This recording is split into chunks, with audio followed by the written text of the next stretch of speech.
शहर के कपिल नगर थाना क्षेत्र में ब्लैकमेलिंग और प्रताड़ना का एक सनसनीखेज मामला सामने आया है। पुलिस ने 21 वर्षीय युवती की शिकायत पर मुख्य आरोपी मुस्ताक उम्र 21 वर्ष को गिरफ्तार कर लिया है। पीड़िता का आरोप है कि उसके बचपन के दोस्त मुस्ताक ने नवंबर 2025 में उसे झांसा देकर बुलाया और दुष्कर्म किया। इस दौरान उसके साथियों ने अश्लील वीडियो बना लिया। ब्लैकमेलिंग और अंधविश्वास का खेल आरोपियों ने वीडियो वायरल करने की धमकी देकर युवती पर शादी का दबाव बनाया, जिसके चलते उसने मुस्ताक से विवाह कर लिया। पीड़िता ने यह भी आरोप लगाया कि उसे आरोपियों द्वारा अंधविश्वास के जाल में फंसाया गया और मासिक धर्म के दौरान उस पर कथित रूप से जादू टोना भी किया गया। शादी के बाद से ही उसे गंभीर शारीरिक और मानसिक यातनाएं दी जा रही थी।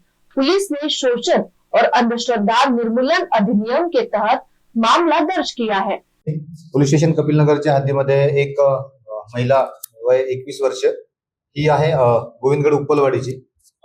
ती नोव्हेंबर महिन्यामध्ये तिच्या प्रियकरासोबत ती पळून गेली होती आणि मुस्लिम रीतिरिवाजानुसार तिने लग्न केलं होतं।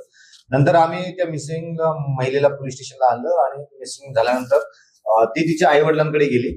नंतर जे तिचा जो हस्बंड आहे त्याने कोर्टात अर्ज केला की माझी पत्नी मला मिळावी। मग मान्य कोर्टाने समन्स काढले आणि कोर्टात समोर तिनं असं म्हटलं की मला नवऱ्यासोबत जायचंय।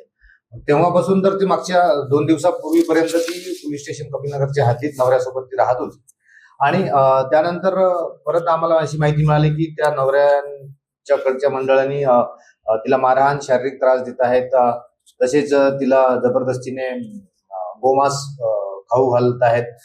सोबतच कोणतरी एक बाबा आहे आणि त्यांनी पण धागे वगैरे ताबीज वगैरे देत आहे।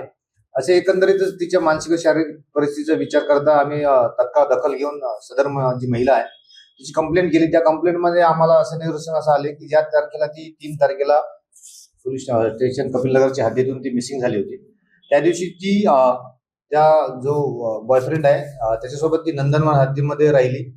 त्या जो बॉयफ्रेंड आहे बॉयफ्रेंडच्या नातेवाईकडे आणि तिथे ती 3 दिवस तिला ठेवलं आणि जबरदस्तीने शारीरिक संबंध पण तिथे प्रस्थापित करण्यात आले तिच्यासोबत। त्यानंतर तिथून यशोधराच्या नगरच्या हद्दीमध्ये तिला घेऊन गेले आणि तिथे मुस्लिम रीतिरिवाजानुसार जबरदस्तीने तिचं लग्न लावलं मनाच्या इच्छेविरुद्ध आणि 6 तारखेला ते 6 नोव्हेंबरला हे प्रकार घडलेला आहे। त्यानंतर ते कोर्टात पूर्ण प्रोसेस झाल्यानंतर ती काल जेव्हा ती पोलीस स्टेशनला आले तेव्हा तिने एक पूर्ण घटना सांगितली। त्यावरून आम्ही जो तिचा नवरा आहे मुस्ताक शकील अन्सारी वय 21 वर्ष आहे, न्यू बाडा कॉलनी कपिल नगर मध्ये, सोबत राजा शेख बंदे नवाज नगर, राजा शेखचे 2 मित्र आहेत आणि या मुस्ताकची आई असे एकूण 5 आरोपींविरुद्ध आम्ही कलम 64, 115(2), 85, 351(3), 3/5 BNS सोबत कलम 3 आणि 4 अंधश्रद्धा निर्मूलन कायद्यान्वये गुन्हा दाखल केलेला आहे। त्यामध्ये जो मुख्य आरोपी आहे मुस्ताक शकील अन्सारी याला कालच रात्री आम्ही ताब्यात घेऊन अटक केलेली आहे। आज मान्य कोर्टासमोर त्याला पेश करण्यात आलेले आहे। एकंदरीत जे उरलेले आरोपी यांना पण आम्ही लवकरच अटकेची कारवाई करणार आहोत आणि यामध्ये आरोपी संख्या वाढू शकते। तपास आता सुरुवात प्राथमिक स्टेजवरच आहे। एकंदरीत हे प्रकरण पूर्ण 5 विरोध आरोपींविरुद्ध आम्ही गुन्हा दाखल केलेला आहे आणि तपास चालू आहे।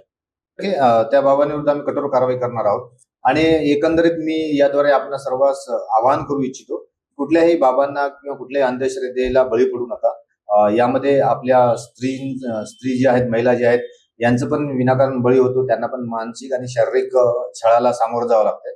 मला या आपल्या सर्वांना हे अपील आहे आपल्या सर्वांना की असे कुठलेही प्रकार जर आपल्या निदर्शनास आले की तात्काळ जवळच्या पोलीस स्टेशनला संपर्क करावे, अन्यथा 112 वर पण आपण कॉल करू शकता। तात्काळ आपल्या नागपूर पोलीस आपल्या सेवेसाठी तत्पर आहे।